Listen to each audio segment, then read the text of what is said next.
TR news కు స్వాగతం.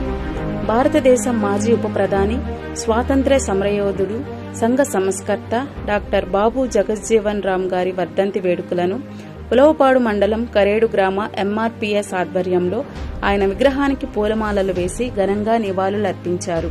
ఈ కార్యక్రమాన్ని ఉద్దేశించి ఎంఆర్పీఎస్ సీనియర్ నాయకులు ఆలూరి అయ్యవారు మాట్లాడుతూ, సామాజిక న్యాయం కోరుతూ బడుగు బలహీన వర్గాల హక్కుల కోసం, పరిరక్షణ హక్కుల అభివృద్ధి కోసం, అసమానతలు లేని సమాజం కోసం జీవితాంతం కృషి చేసిన మహనీయుడు డాక్టర్ బాబు జగజ్జీవన్ రామ్ అని తెలిపారు. ఆనాటి సమాజంలో చదువుకు దూరమై దుర్భర జీవితాన్ని గడుపుతున్న పీడిత దళిత దీన జనుల కోసం శ్రమించిన సంస్కరణల యోధుడు బాబు జగజ్జీవన్ రామ్ అని అన్నారు. ఆ మహనీయుడు చేసిన సేవలకు గాను భారత ప్రభుత్వం భారతరత్న పురస్కారం ఇచ్చి గౌరవించాలని ఆయన డిమాండ్ చేశారు. ఈ కార్యక్రమంలో ఎంఆర్పీఎస్ మండల co convener Punnepalli Srinivasulu Madiga, MRPS గ్రామ అధ్యక్షుడు కరేటి ఏలియా మాదిగ, ఎంఆర్పీఎస్ మండల నాయకులు గడ్డం నవీన్, పున్నేపల్లి జాలయ్య, గద్దె ప్రసాద్ మాదిగ, పున్నేపల్లి క్రాంతిరాజు, కరేటి శివరాం, పున్నేపల్లి క్రాంతిరాజు మాదిగ, గడ్డం కిరణ్ మాదిగ, పున్నేపల్లి శివరాం మాదిగ, ఎడ్లూరి మధు, గడ్డం జ్యోతిబాబు, దర్శిగుంట రంగనాయకులు, గద్దె విజయ్, పరమేశ్వరరావు, కరేటి గోపాల్, సీనియర్ నాయకులు కరేటి గోపాల్, కరేటి కోటేశ్వరరావు తదితరులు పాల్గొన్నారు.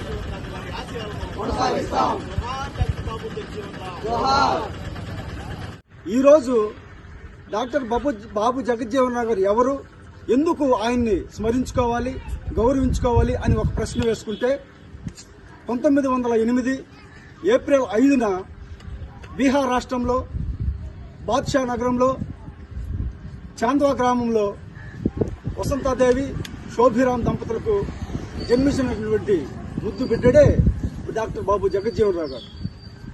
పాఠశాలలో చదువుకునే రోజుల్లోనే కులపరంగా ఎన్నో అమానుష్యాలకు గురై పట్టుదలతో చదివి ఎవరైతే నన్ను పాఠశాలలో ఎగతాళి చేశారో వారిని అధిగమించాలి అనే పట్టుదలతో మెట్రికులేషన్ స్కూల్ ఫస్ట్ రావడం జరిగింది. అప్పటి నుంచే ఆయనలో ఒక ఉద్యమ భావాలు స్ఫూర్తి పెంపొందించుకున్నాయి. కళాశాలలో చదువుతున్నప్పుడు దళితుల సాంస్కృతిక కుల గురువు అయినటువంటి గురు రవిదాస్ జయంతి ఉత్సవాలను అన్ని జిల్లాలలో సహోదరులందరినీ సమీకరించి ఉద్యమాలు చేయడం జరిగింది.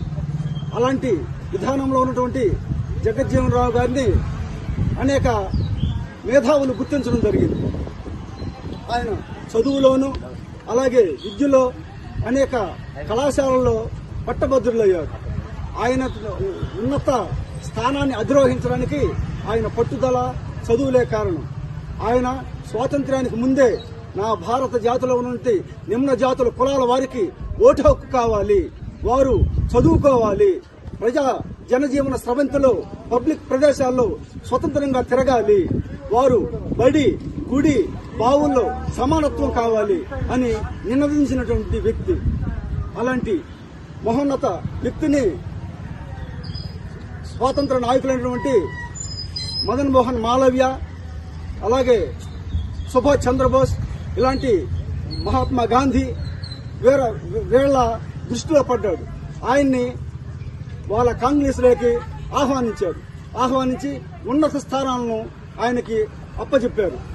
డాక్టర్ బాబు జగజ్జీవన్ రామ్ గారు భారతదేశ చరిత్రలో ఎన్నో ఉన్నత పదవులైనటువంటి వ్యవసాయ శాఖ మంత్రి, కార్మిక శాఖ మంత్రి, ఆరోగ్య శాఖ మంత్రి, రక్షణ శాఖ మంత్రి, ఉప ప్రధానిగా ఇలా ఎన్నో పదవులు అలంకరించి ఆ పదవులకు వండి తీసుకువచ్చాడు.